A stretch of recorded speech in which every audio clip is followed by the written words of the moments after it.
This is Dawn Marie, and I'm your host for The Jump.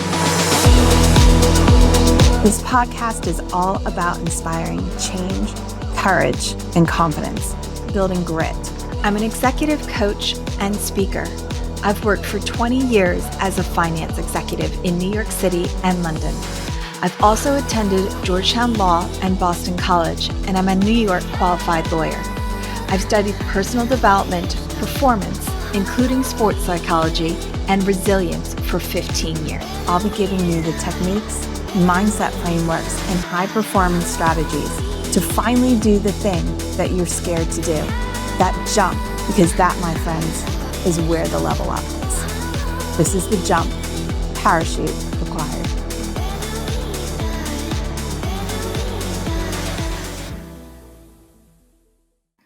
Well, hello there, and welcome back to The Jump.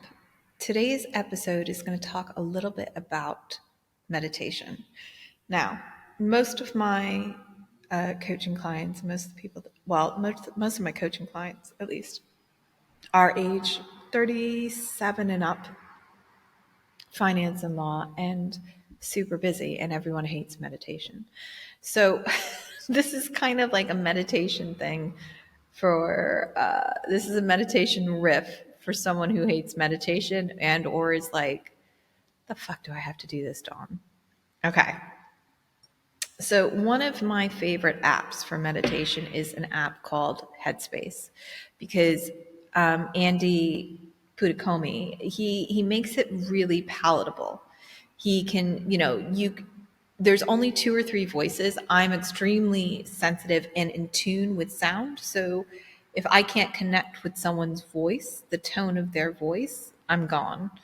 I don't know why. That's just kind of like how I was built, basically. And so I trust Andy because of his voice and also because he's the founder of Headspace. But he is a meditation teacher, and at the age of 22, he moved to Nepal and became a monk. And then he ended up in Moscow.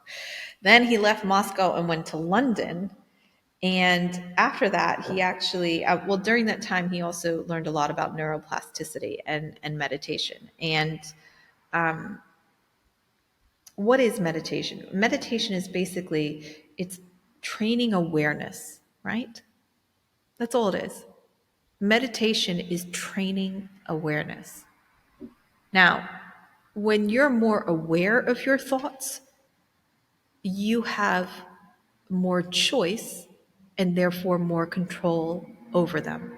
Let me repeat that, because it's a really important point about meditation. It's not woo-woo. It's not something some yummy mummy who doesn't have to work and lives off her husband does like all day, although there's plenty of those. Meditation is training awareness of your thoughts. And by gaining awareness, you have more choice. And by having more choice, you have more control over your thoughts. And if you control your thoughts, if you can kind of move with the flow of traffic of your thoughts, not move with, direct the flow of traffic of your thoughts, you can impact your emotions and your performance, your emotions, your performance, everything. So meditation is training awareness so that we don't feel so overwhelmed by all of the things that are going on in our brain. We live in an insane society. It is insane. It is insane. The TikToking is insane. I fucking love it. I'm a human being. Here I am. I love the dancing, but it is insane that all of us have these smartphones in front of us, constantly looking for connection through a digital device versus actually having that. I'm currently in a studio, and it's a photo studio near a highway, so just bear with me. But we're all trying to connect to each other through a digital device versus actually being with each other. And in fact, when we are with each other in the same physical space, we're still looking at our digital device because we're so distracted by it. That's insane. Politics is insane. The fact that we don't have a freaking female president in America and these 2 guys are in their 80s and they're the best that our presidency can do. I can't jump down the rabbit hole of politics right now, but America is insane right now. A cup of coffee with anything other than cow milk for $10 is insane. And I say this without judgment. Women putting fake things into their boobs so that they feel good about themselves, when we know that there is such a thing as breast implant illness, and there's like over 500,000 women in Facebook group like talking about all of the illnesses that they have from breast implants. I mean, honestly, I love breasts. I do. I think I'm straight, but who knows? It's insane. It's insane that we put these things into our body, knowing that what they can do to us potentially. It's insane. I can't even talk about guns in America. I can't talk about it because I'll cry, and it breaks my heart. It breaks my heart what is going on with America and guns and children. It's insane. So we live in an insane world. Now, am I making a case yet for meditation? Got to get to your brain to quiet itself in a world of insanity, and how important that is, how it will impact your biochemistry, how it will lower the toxins flowing through your system, because all of us, especially over 38, when you start to get really stressed, you actually produce a ton of toxins in your body. That's why you start to get disease. There's a connection there. Joe Dispenza talks about it a lot, but he's not the only one. Tons of incredible functional health doctors, world-renowned doctors, like New York Times bestseller authors, speak about the physical impact on your internal chemistry of stress. So I'm not saying meditation is the be-all, end-all, and it may or may not be for you. If it isn't, I definitely recommend just fucking getting a walk in every single day for at least an hour, because we all have our own path. But I'm saying give meditation a second chance, especially if you're cynical, because what it's doing is it's helping with the overwhelm. It's really about being in the moment. It's about slowing down your breath. It's about being aware of how the floor feels beneath your feet, how your clothes feel against your back. It's slowing all of this down.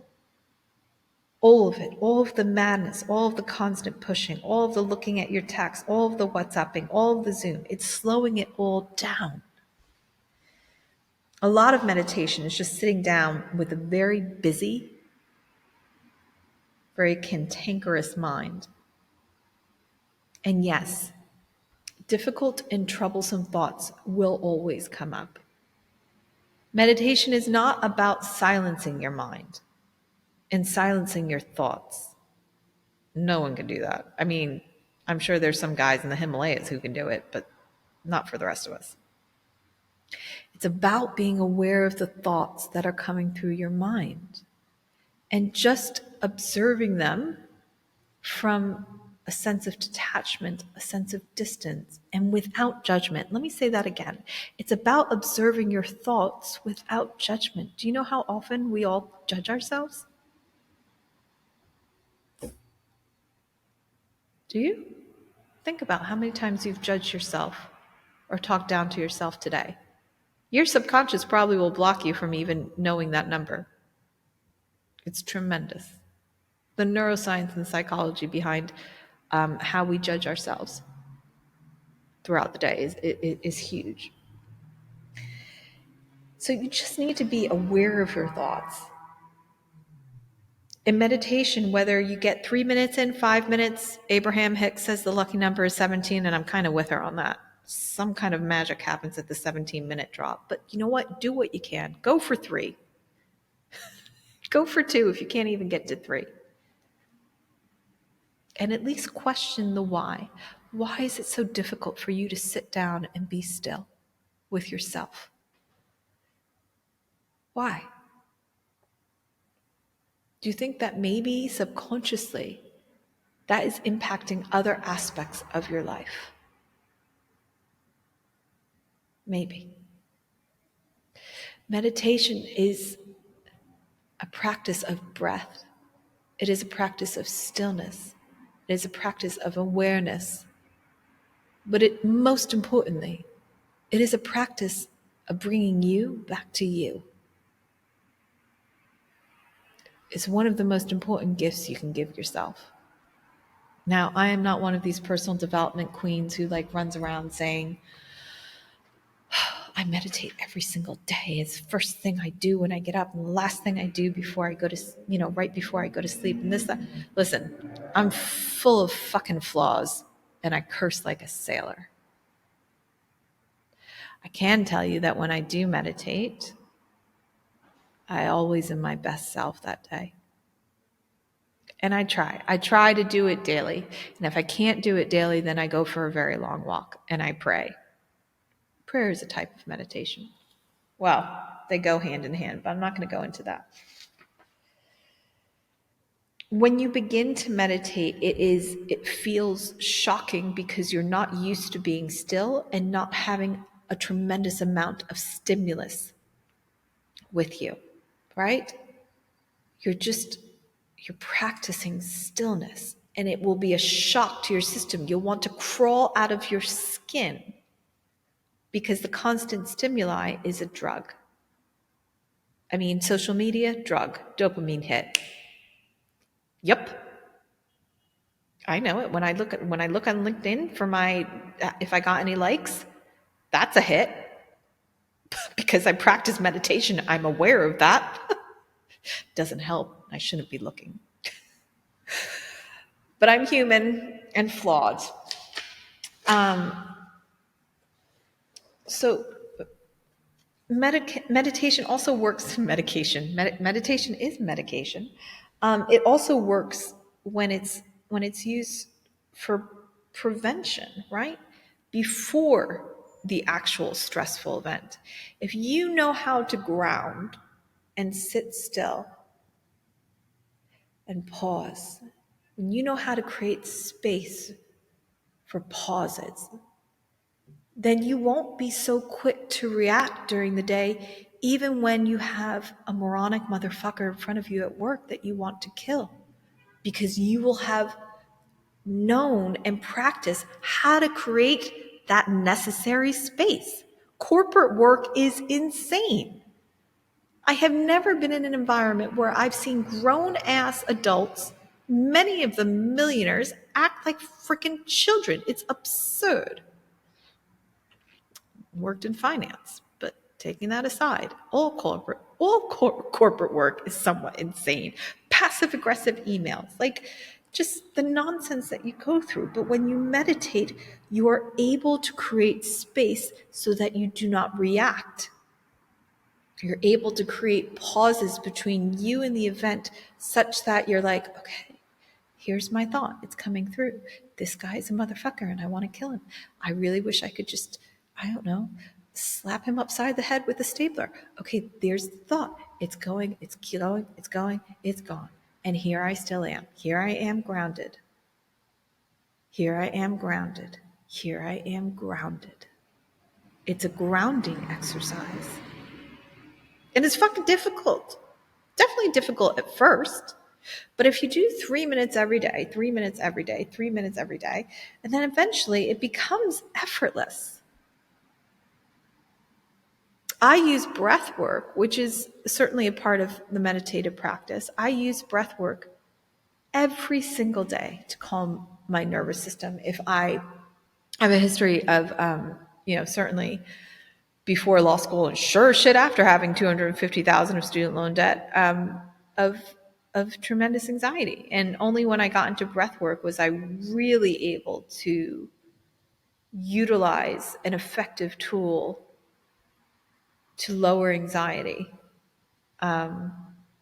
without medication, without having to rely on a drug. I would get massive anxiety attacks. I would have anxiety attacks and sit on the floor for hours, which is not pleasant. Meditation produces a sense of ease with practice, with practice, with practice. Try it 3 minutes every day. Also, look at some of the science behind it. Like the recent MRIs that have come out, especially in the last 5 to 7 years, they show that there is brain enhancement through meditation. Let me repeat that. The MRIs that have come out in the last 5 to 7 years, the science shows that meditation enhances your brain.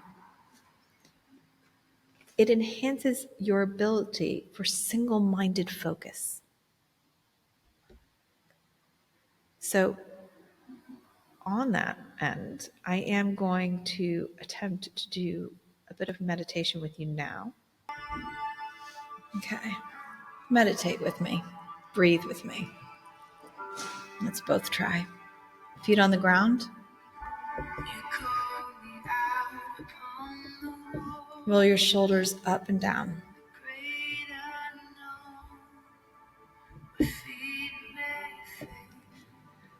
Feel the weight of the ground beneath your feet. Bring yourself into the room.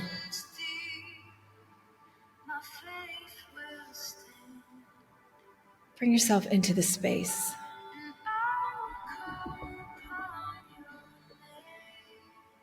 I want you to start taking deep inhales through your belly. Slow it all down.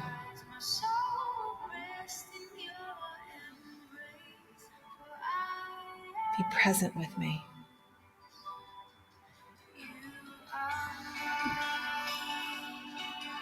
Inhale.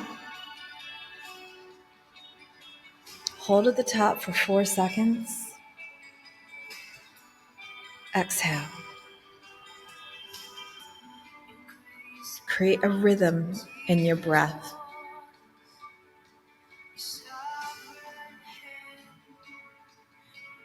Inhale. Big, deep inhale. Hold at the top. And exhale.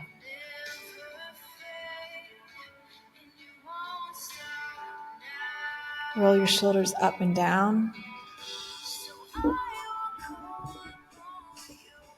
Try and create some more length between your shoulders and your ears. Get your neck nice and long.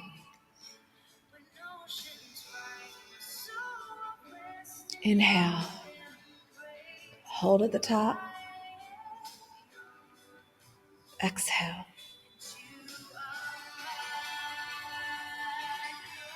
Inhale. Hold at the top. Exhale. Inhale.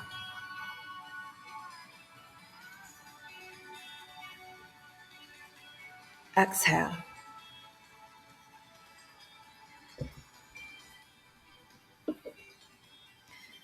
Feel your palms on the tops of your thighs. Turn your palms up.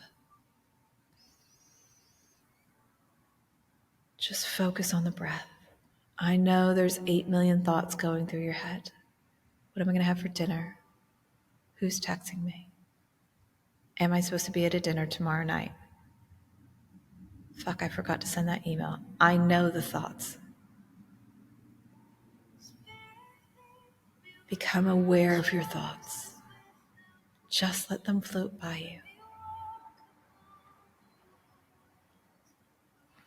Inhale.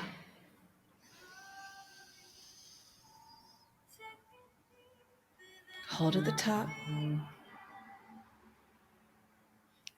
Exhale.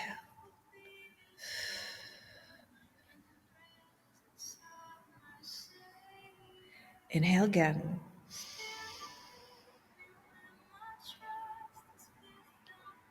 Hold at the top. And exhale. Listen to the song.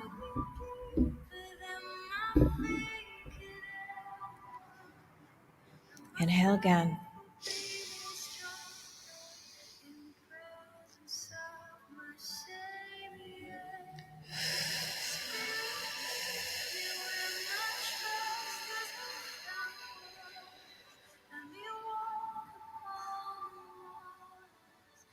This is not a perfect meditation, and I am not a perfect teacher, but I'm with you. Keep going back to the breath. When you can find stillness within yourself, you can tap into an infinite power. That is the point. To bring you back to you. One more minute.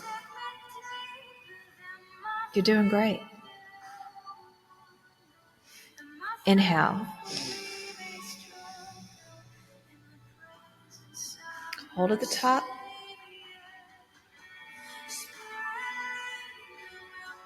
Exhale.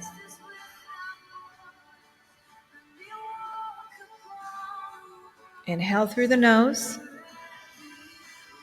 Hold at the top.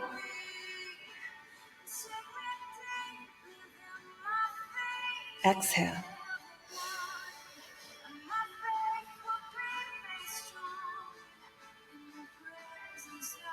Last one. Inhale. Big inhale through the belly.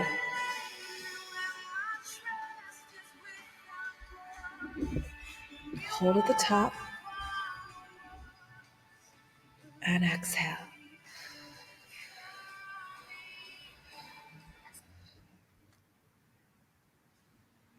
Okay. You can move around and wiggle.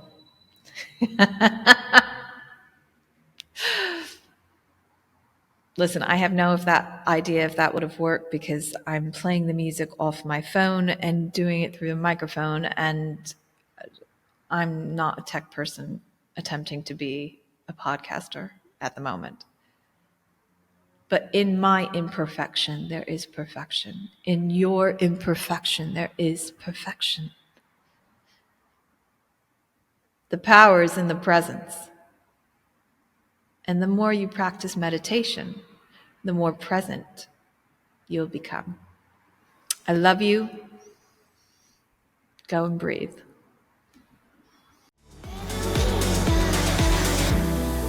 Thank you so much for listening today. I hope you enjoyed this podcast. If you did, please forward it to friends, and I would be so grateful for a review on Spotify and Apple. Also, make sure you follow me on LinkedIn under Dawn Marie and my website, www.dawnmarie.co.